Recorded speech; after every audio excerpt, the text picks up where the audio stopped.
A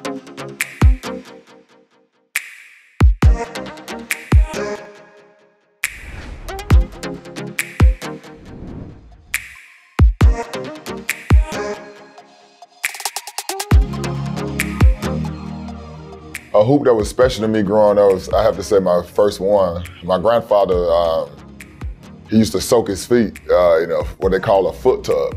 And he cut the bottom out of it and built me this, bootleg basketball goal. I mean, you should have seen the bat board, but it was just so special because it was mine and it was my first one, and I had all access to it.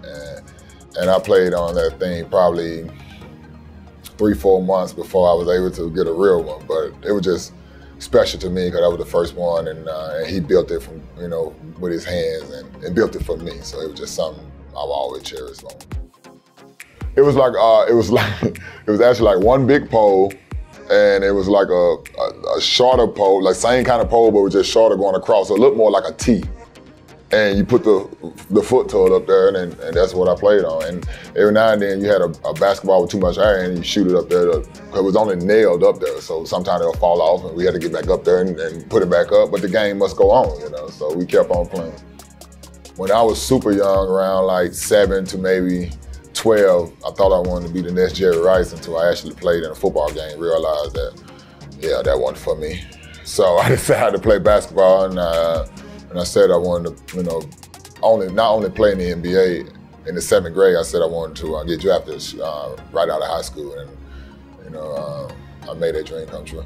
I grew up fast because I get knocked down. Instead of me sitting there crying like most kids my age would do, I couldn't. I had to get back up and get knocked down again. So it made me tough. They eventually started letting me play, but they wouldn't let me, I couldn't play by the rules. So they didn't call travel and all that stuff on me because they was like, oh, don't call it on him, he don't know what he's doing. And that used to make me so mad because I wanted to be treated like everybody else. And I remember just trying to study and understand, like when you dribble the ball and pick it up, you can't dribble again, trying to understand the triple threat and all that stuff. And I couldn't wait. I couldn't wait till that day I walked up to him and said, look, y'all don't have to do that for me no more.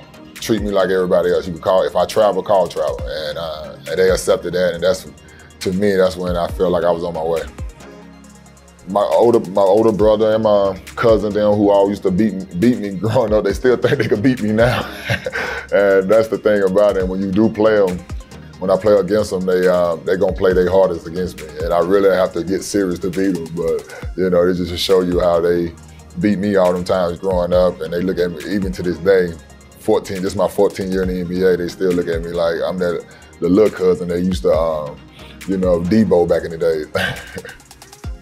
When I got past that 10-year mark in the NBA, that's when I started looking back like, wow, all the stuff that I said I was gonna do, it actually happened. Because when I first got in the NBA, it was kind of like a new journey. I was so caught up in trying to understand this level of play, understand how no matter how tired you are, 4 games in 5 nights, you got to fly to another city in the middle of the night and be ready to play the next day. So I was trying to wrap my mind around all that. And then when I got 10 years in, I look back from when I started to now, to that point, I was like, wow, I have came a long way.